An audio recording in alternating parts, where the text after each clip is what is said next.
Good morning class 8A. Welcome back to our literature period. Today I am going to teach you the chapter Bipin Babu Lapse of Memories. I am going to start before the part of fourth part से पहले का हम शुरुआत करने जा रहे हैं। जहाँ से मैंने कल छोड़ा था उसी के आगे से पढ़ा है। देखिए, Paresh Chandra was a young physician. Paresh Chandra एक युवक यानी युवा फिजिशियन है। With a pair of bright eyes, बहुत ही कैसी चटक आंखों वाले, एंड शार्प नोज वाले यानी तेज नाक वाले।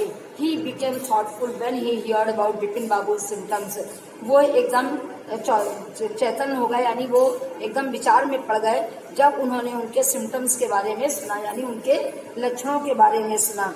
लोग डॉक्टर चंद्रा, उन्होंने कहा, देखो डॉक्टर चंद्रा, बिपिन बाबू बिपिन बाबू ने बहुत ही निराश होकर कहा कि देखो doctor Chandra, you must told me of this horrible illness. आपको मुझे इस भयानक बीमारी से क्या करना होगा, मुझे स्वस्थ करना होगा। I can tell you how it is affecting my work. मैं आपको बताता हूँ कि ये किस तरीके से मेरे कार्य को प्रभावित कर रही है। डॉक्टर चंद्रा सुखी जाए, डॉक्टर चंद्रा ने अपना सर उठाया, हिलाया। एंड यू नो, आप जानते हैं, what mister Chaudhary he said. उन्होंने कहा, मिस्टर चौधरी, आप मुझे जानते हैं ना, I have never had to deal with a case such as yours. मैंने कभी भी तुम्हारा केस किसी इस तरीके से नहीं डील किया कि किसी और का कर रहा है। फ्रेंकली, स्पष्ट रूप से, this is the quite outside my field of experience. और यह तो मेरा एक्सपीरियंस का क्षेत्र भी आपको पता है कि मुझे कितना अनुभव है। But I have one suggestion, लेकिन मैं आपको एक सलाह देता हूँ। I do not know if it will work, कि आप उसके अकॉर्डिंग चलेंगे कि नहीं, लेकिन मैं आपको एक सलाह देता हूँ। But it is worth a try, लेकिन आपको एक बार कोशिश जरूर करनी पड़ेगी। मैं आपको एक सलाह देता हूँ, आप उसके अकॉर्डिंग वर्क करते हैं कि नहीं, लेकिन it is worth to try, लेकिन आपको एक बार कोशिश जरूर करनी होगी। I can do no harm, इसमें it can do no harm, इसमें आपका कोई भी नुकसान नहीं है। Bipin Babu leaned forward anxiously. Bipin Babu जो थे वो बहुत ही चिंतित होकर उसे सुनने लगे। As far as I can make out, हाँ मैं उसे कर सकता हूँ, सर डॉक्टर चंद्रा ने कहा, यदि आप इसे कर सकते हैं। And I think you are of same opinion, कहते हैं मैं सोचता हूँ आप भी इसी विचार के होंगे। You must have been to Ranchi, but due to some unknown reason the entire episode has slipped out of my mind. उन्होंने कहा कि शायद आप भी इसी विचार के होंगे। आपको मैं बताता हूँ कि मैं रांची जाना चाहता था, but due to some unknown reason, लेकिन किसी अनजान कारण के कारण the entire episode has slipped out my own mind. मेरे दिमाग से वहां पर जाने का जो विचार था वो मेरे दिमाग से स्लिप हो गया। अब वो अपनी मेन बात बता रहे हैं जिसके कारण उन्हें ये पता नहीं है, बाकी सारी बातें उनको याद है, एक यही मेन टॉपिक नहीं याद है। तो उन्होंने अपनी बात बताई कि देखो आप किसी अनजान कारण से मेरा जो पूरा, अब पता नहीं किस कारण से मेरा जो एपिसोड था यानी जो बात थी मेरी रांची जाने की, वो मेरे दिमाग से कैसे उतर गई मुझे ये नहीं पता। What I suggest is that you go to Ranchi once again। कहता क्या, मैं आपको सजेस्ट करता हूँ एक बार फिर से आप रांची चले जाइए। And sight of the place में remind you to of your trip, शायद उस जगह पर जाते ही आपको अपनी उस ट्रिप की याद आ जाए पुनः। कई बार ऐसा होता है कि याददाश्त चली जाती है, कभी देखिए आप टीवी में, पिक्चर में याददाश्त चली जाती है और फिर एक झटका ऐसा तेज का लगता है कि उसे वापस याददाश्त आ जाती है। तो कहते हैं कि एक बार आप फिर रांची चले जाइए, जैसे आप उस स्थान पे पहुंचेंगे आपको हो सकता है अपनी ट्रिप के बारे में सब कुछ पुनः फिर याद आ जाए। दिस इज नॉट इम्पॉसिबल, ये असंभव नहीं है। More than that I can not do at that moment, लेकिन मैं इस समय कुछ नहीं कर सकता। I am prescribing a nerve tonic, मैं आपको एक नर्व टॉनिक लिख रहा हूँ। एंड मतलब आपका नर्वस होने का, घबराने होने के लिए मैं एक टॉनिक लिख रहा हूँ। And tonic to sleep is essential, और इसके लिए आपको क्या करना होगा, एक दवा लिख रहा हूँ जो आपकी चिंता को, आपके बोझ को कम करेगी। ये जो लिखा हुआ है कि ट्रांसिटिसलर, ये आपको एक टॉनिक लिख रहा हूँ, एक दवा लिख रहा हूँ जो आपके नर्वसनेस से, आपके घबराहट के बोझ को कम करेगी। स्लीप इज इसेंशियल, सोना बहुत जरूरी है। और symptoms will be get pronounced, नहीं तो आपके सिम्टम्स जो है वो और अधिक कठिन होते जाएंगे। सबसे पहले डॉक्टर लोग जब ऐसी कोई बीमारी होती है तो सोने की दवा देते हैं, ताकि वो सोता रहे तो कोई काम गड़बड़ ना करे। तो आपको सोना बहुत जरूरी है, नहीं तो आपकी परेशानी और अधिक बढ़ जाएगी। Bipin Babu felt somewhat better to next morning. Bipin Babu ने सोचा कि कल अगले सुबह से बेहतर रहेगा करें तो। आफ्टर ब्रेकफास्ट के बाद ही रैंग अप हिज ऑफिस, उन्होंने ऑफिस में कॉल किया। उन्होंने कहा जो भी दवाई टानिक सिरप चलना है वो आज नहीं चलाते हैं, कल सुबह से स्टार्ट करते हैं। तो उन्होंने क्या किया कि कल सुबह आफ्टर ब्रेकफास्ट के बाद ही रैंग अप हिज ऑफिस, उन्होंने ऑफिस में फोन किया, gave some instructions, निर्देश दिए, and then procured a first class ticket for the Ranchi, और उन्होंने उसके बाद रांची के लिए फर्स्ट क्लास का टिकट बुक करा लिया।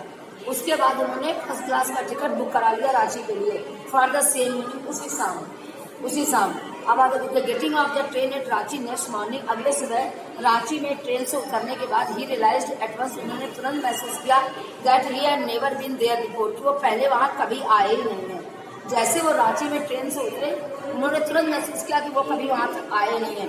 ही came out of the station से बाहर आए, टू के टैक्सी, उन्होंने टैक्सी ली, and drove around the town for a while, और तुरंत वो शहर के लिए चल पड़े। He realized that the streets and buildings and hotels, bazaars, उन्होंने महसूस किया कि अरे ये सड़कें, ये बिल्डिंग, ये होटल्स, ये बाजार, एंड द मुरादाबादी, और ये Muradabadi hill, with none of these he has slightest appearance, कोई भी चीज उनको जरा सी भी परिचित प्रतीत नहीं हो रही थी। जितने होटल हैं, बाजार हैं, बिल्डिंग है, मुरादाबादी हिल है, इनमें से कोई भी चीज वो जरा सी उन्हें परिचित नहीं लग रही थी।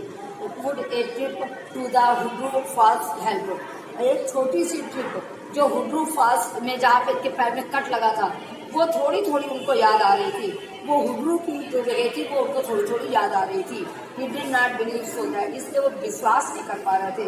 At the same time, उसी समय he did not wish to live with the feeling that he had tried enough, और वो ये भी नहीं कर पा रहे थे कि बहुत कुछ कोशिश करने की उन्हें कुछ याद आए। So he arranged for a car home, फिर एक कार अरेंज की, and left for हुड्रू in the afternoon, और दोपहर के बाद हुड्रू के लिए चल पड़े। कहते हैं एट 5 o'clock, शाम को 5 बजे, the same afternoon in Hundru में शाम को 5 बजे, 2 Gujarati gentleman from a group of picnickers discovered Bipin Babu lying unconscious beside border. अच्छा देखिए, उसके बाद शाम को 5 बजे, उसी समय हुड्रू में शाम को 5 बजे 2 गुजराती सज्जन आदमी जो थे, जो कि पिकनिकर्स यानी पिकनिक मनाने वाले जो लोग आते हैं, पिकनिकर्स वाले जो लोग पिकनिक मनाने आते हैं, उन्हीं के समूह में से 2 सज्जन आदमी, उन्होंने ये पता लगाया कि बिपिन बाबू जो थे वो अनकॉन्शियस होकर बॉर्डर के पास पड़े हुए थे। व्हेन ही केम अराउंड, जब वो उनके पास गए, the first thing Bipin Babu said was, जो बिपिन बाबू ने जो पहली बात कही थी वो क्या कही थी? आई एम फिनिश्ड, मैं अब खत्म हो गया हूँ। There is no hope left, अब मेरे अंदर कोई भी आशा नहीं बची है। जब वहां पर उस आदमी ने पाया तो उसने ये इनके लास्ट शब्द सुने थे कि अब मैं यही, मतलब अब मेरा सब कुछ खत्म हो गया है। आई एम फिनिश्ड, मैं पूरा खत्म हो चुका हूँ। There is no hope left, मेरे अंदर कोई भी आशा नहीं बची है। नेक्स्ट मॉर्निंग अर्ली सुबह बिपिन बाबू वॉज बैक टू कलकत्ता, अगले दिन बिपिन बाबू कलकत्ता के लिए बैक हो गए। ही रियलाइज, उन्होंने महसूस किया कि there was truly no hope for him, वाकई में उनके अंदर कोई आशा नहीं बची थी। Soon he could loss everything, अब उन्होंने सब कुछ अपने अंदर का खो दिया था। हिज विल टू वर्क, काम करने की इच्छा, उनका कॉन्फिडेंस, उनकी योग्यता, उनकी मानसिक शांति, सब बर्बाद हो गया था। Was he going to end up in the asylum act, क्या इसे ये इस चीज को एस्लम माने क्या है लिखा हुआ तुम लोग किताब में देखो जरा, नहीं लिखा है ना, कहाँ चला गया? सब कुछ उनका बर्बाद हो गया था। Was he going to end up in the asylum, क्या इसे ये सब कुछ अपनी जिंदगी से सब बर्बाद होने दे रहे हैं? बिपिन बाबू कुड नॉट थिंक एनीमोर, अब बिपिन बाबू कुछ सोच नहीं सकते थे, उनका सब कुछ वहीं पर समाप्त हो गया था। बैक होम से वापस आकर ही रैंग अप डॉक्टर चंद्रा, अब वहां से घर वापस लौट आए। घर वापस आकर उन्होंने डॉक्टर चंद्रा को फिर फोन किया and asked him to come over, और उन्हें वापस आने के लिए फिर बताया। देन आफ्टर ए शावर, तब हल्की सी बरसात के बाद ही गॉट इनटू बेड, वो बिस्तर पर लेट गए। With an ice bag clamped on his head, एक बर्फ का आइस बैग रखकर लेट गए हैं, सर के बल लेट गए। Just then a servant brought him a letter, तुरंत एक सर्वेंट एक लेटर लेके आया, which someone had left in the letter box, जो किसी ने लेटर बॉक्स में डाल दिया था। अ ग्रीनिश एनवलप, वो हरे रंग का जो एनवलप था, विद हिज नेम, इसमें लाल रंग की स्याही से उनका नाम लिखा हुआ था।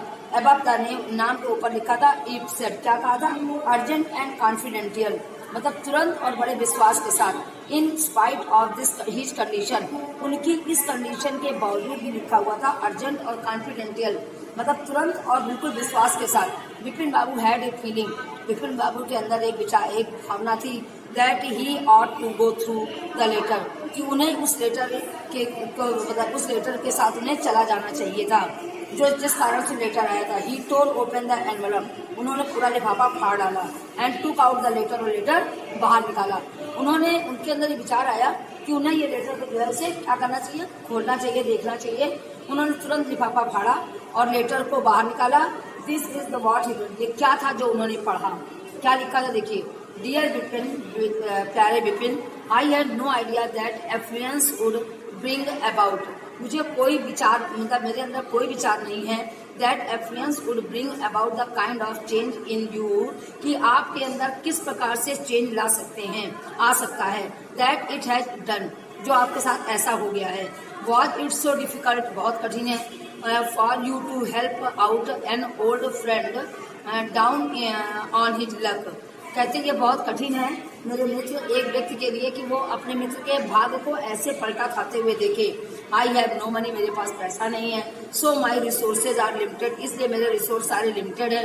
What I have is imagination, मैं क्या कल्पना कर सकता हूँ, a part of which I use to representation of your unfeeling behaviour, जो मैं आपके इस जो आपके अंदर जो व्यवहार में देख रहा हूँ, इतना परिवर्तन है, ये आपको एज ए पनिशमेंट के रूप में मैं आपके साथ कैसे कर सकता हूँ। अनफीलिंग बिहेवियर, कि इसका इस बिहेवियर के बारे में मैं सोच भी नहीं सकता था। वेल ठीक है, you will be all right again now, अब आप खुद ठीक हो जाएंगे। A novel I have written in being considered by a publisher, मैंने एक नॉवेल लिखा था जो एक पब्लिशर के द्वारा कंसिडर कर लिया गया है। If he likes it enough, अब आपको लगता है कि पर्याप्त है, तो it will see me through the next few month, अगले महीने तक आप बिल्कुल ठीक हो जाएंगे। दोस्त चुन्नीलाल, अब चुन्नीलाल के लेटर के बाद ये चले गए थे, अब चुन्नीलाल का लेटर फिर इन्होंने लिफाफे के अंदर से फाड़ के पढ़ा। मैंने डॉक्टर चंद्रा केम, जब डॉक्टर इधर इन्होंने आके वहां से डॉक्टर चंद्रा को फोन कर दिया था कि डॉक्टर चंद्रा देखने आए। अब डॉक्टर चंद्रा इधर आ गए, इधर इन्होंने लेटर पढ़ा और लेटर फाड़ के सब ये सब देखा। तो फिर डॉक्टर चंद्रा केम, जब डॉक्टर चंद्रा आए, विपिन बाबू से, विपिन बाबू ने कहा आई एम फाइन, मैं तो बिल्कुल ठीक हूँ। It all come back as soon as I got off the train at Ranchi, जैसे ही मैं रांची की ट्रेन से नीचे उतरा, मैंने पाया कि सब कुछ बिल्कुल नॉर्मल था। ए यूनिक केस, ये तो बड़ा अद्भुत केस है आपका, डॉक्टर चंद्रा ने कहा। I shall certainly write about it in medical journal, इसलिए मैं इस बारे में मैं मेडिकल जर्नल को जरूर बताऊंगा। द रीजन, कारण ये why I sent for you, मैं वहाँ कहाँ क्यों भेजा गया था, सेठ विपिन बाबू ने कहा। Is that I have a pain in the hip from the fall I had in Ranchi, कहते हैं कि जब रांची में मैं गिरा था तो मेरे हिप में पेन हो गया था। If you could prescribe a pain killer, और आपने शायद उसी के लिए एक पेन किलर दी। ओके, चलो बच्चों आज आपका ये चैप्टर फिनिश होता है। इसके बाद मैं इसके क्वेश्चन आंसर आपको सेंड करूंगी। आज मैं इसके क्वेश्चन आंसर इसके सेंड करूंगी। अगले टर्न में इसकी एक्सरसाइज कराने के बाद नया चैप्टर स्टार्ट करेंगे। Okay class, thank you.